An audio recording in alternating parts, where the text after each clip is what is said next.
Thank you so much, ladies and gentlemen, for staying with us.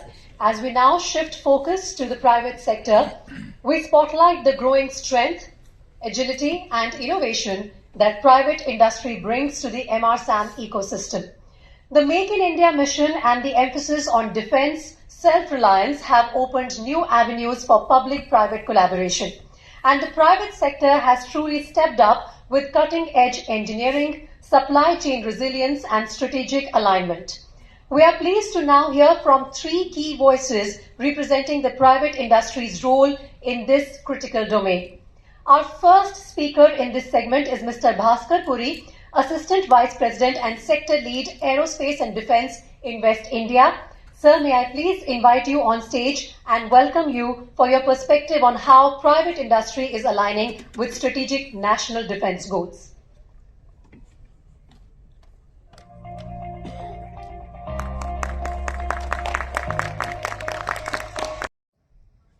Good evening, everyone. I know this event is focused more on MRSAM as a perspective, but my presentation or pitch rather is going to be slightly broader in scope than that. And it is also in terms of the intended target probably goes even beyond IAI and to everyone who's looking to come and set up their operations and is looking to manufacture or set up their operations in terms of maintenance and the services as well in India. Anything to do with the defense sector that any foreign company is contemplating. So before I begin, just a short word on what Invest India is and what we do. Next slide, please.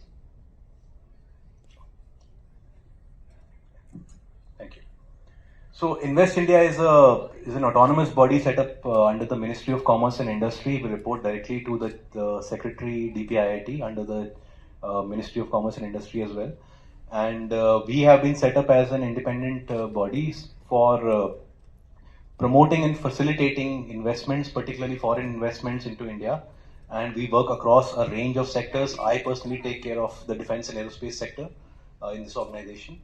And we act as the bridge between the government as well as the industry with both the central government and the state government, as well as foreign missions and agencies, as well as on the industry side with associations and companies, as well as professional advisors and the academia.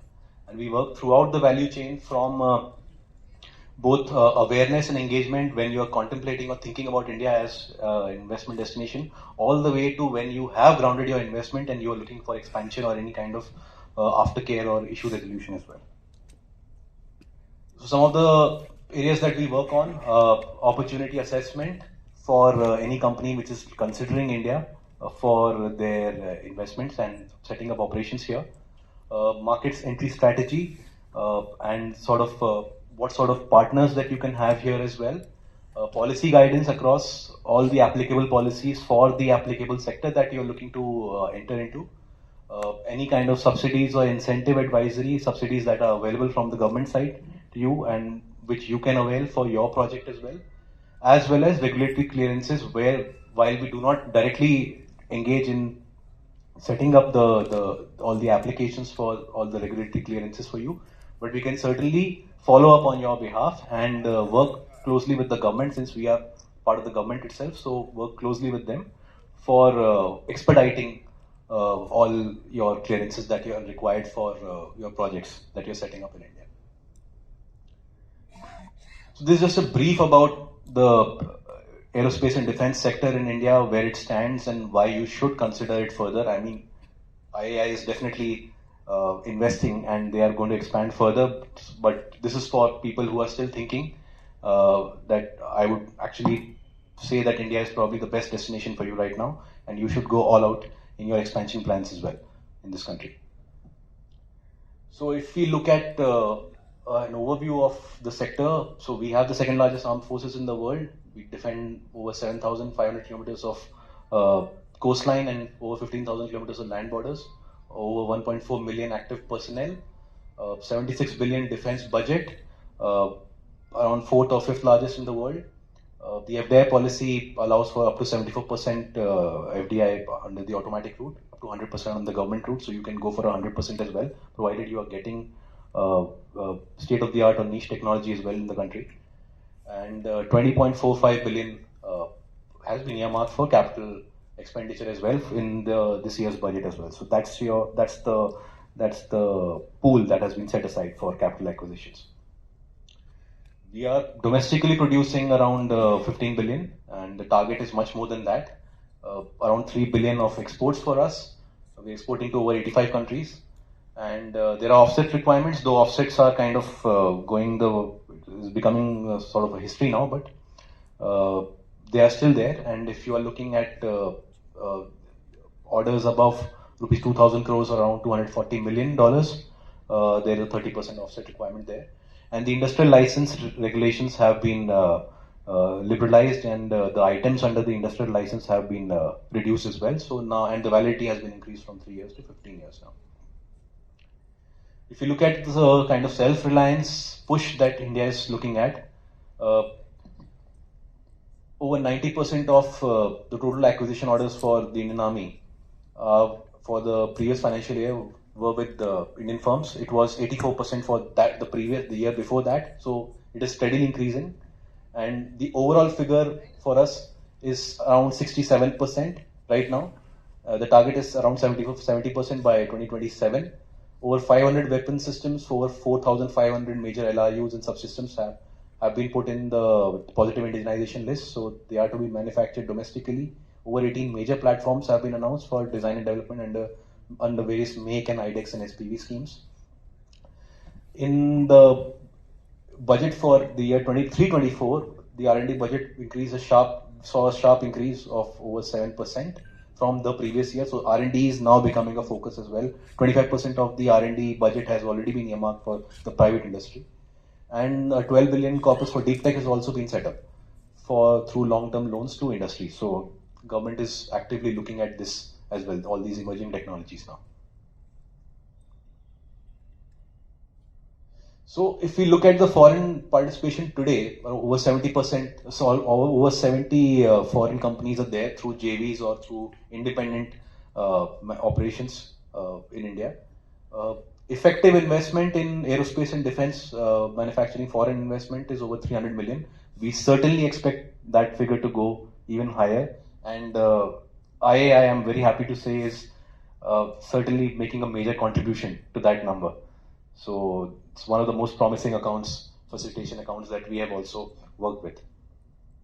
Some of the product ranges that we're looking at: radars and avionics, aerostructures, small arms, aero engines and composites and specialty alloys. We certainly want this portfolio to increase further. Some of the major names are here as well. If we are looking at the sort of focus that the government is looking at going in the future for investment promotion, one is aero engines. Definitely, that is one area that we are certainly looking at. The second is MRO, where a number of policy, I would say, reforms have been made to liberalize the sector further. And then critical technologies and materials as well, where we are looking at a lot of co-development and co-production for things like seeker technology, robotics, stealth, loitering and smart ammunition, sensors, propellants, and EM railgun technology, among others.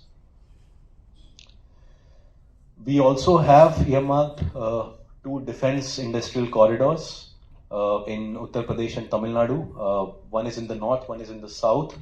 Both have seen significant traction, and they have organically sort of developed and specialized into their own manufacturing ecosystems, while Uttar Pradesh in north has developed more as a weapons manufacturing hub, small arms, weapon systems, munitions, and protective gear and accessories. The corridor in Tamil Nadu in the south has specialized more towards aerospace, radars, avionics, those sort of areas. They have seen significant investments. Over 100 MOUs have been signed for each with all the prospective investors. Over 900 million has been invested in each corridor as well. The figure is rapidly increasing, and a number of foreign companies have also shown interest in these corridors.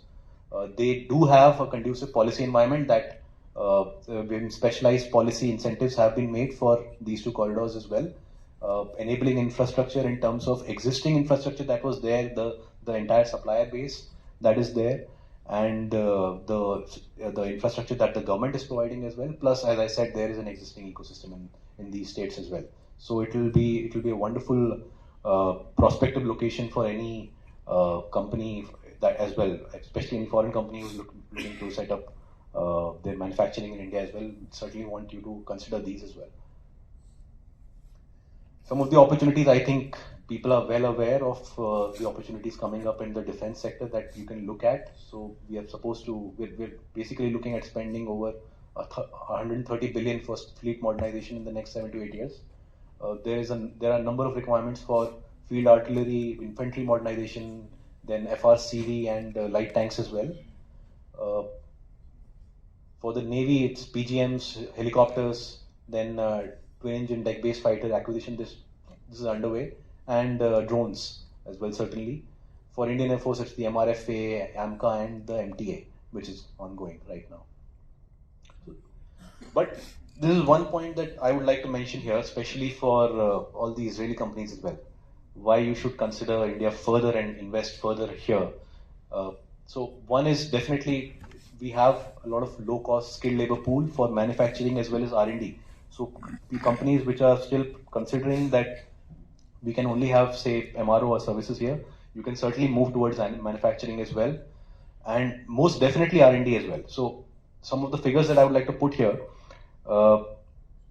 just a back of the envelope calculations. If you are someone, say, like a ammunition manufacturer, and you are manufacturing in India versus manufacturing in, say, a location like Europe, the net savings that you're going to get just from manufacturing in India here, considering the price of raw materials and labor and everything, is in the region of around 16 to 20% over Europe. So that sort of thing is a huge benefit.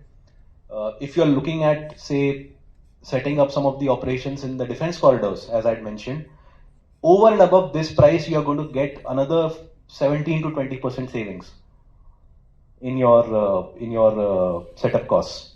So that sort of incentive and that sort of benefit is there for companies to take in India.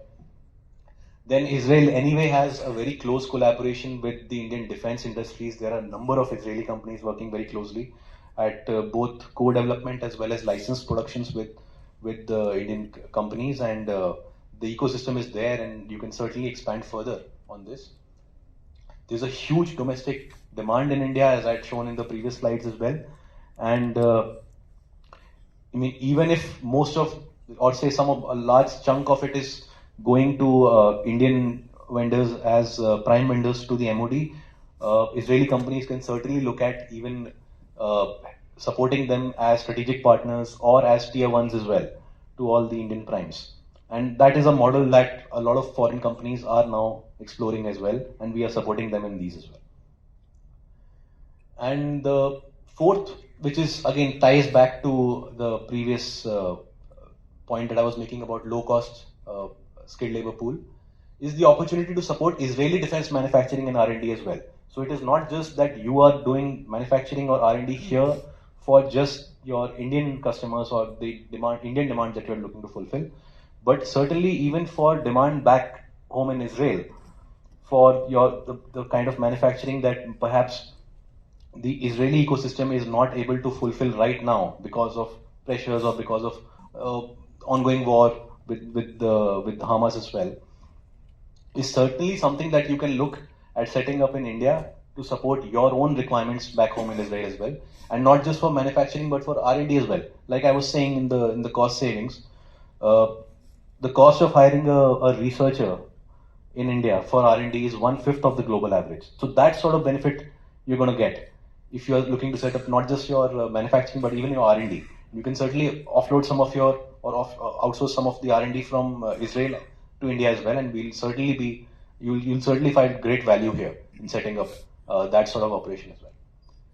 So that is basically my pitch to all my Israeli friends here, and anyone else as well who's contemplating setting up their operations in India. And thank you so much.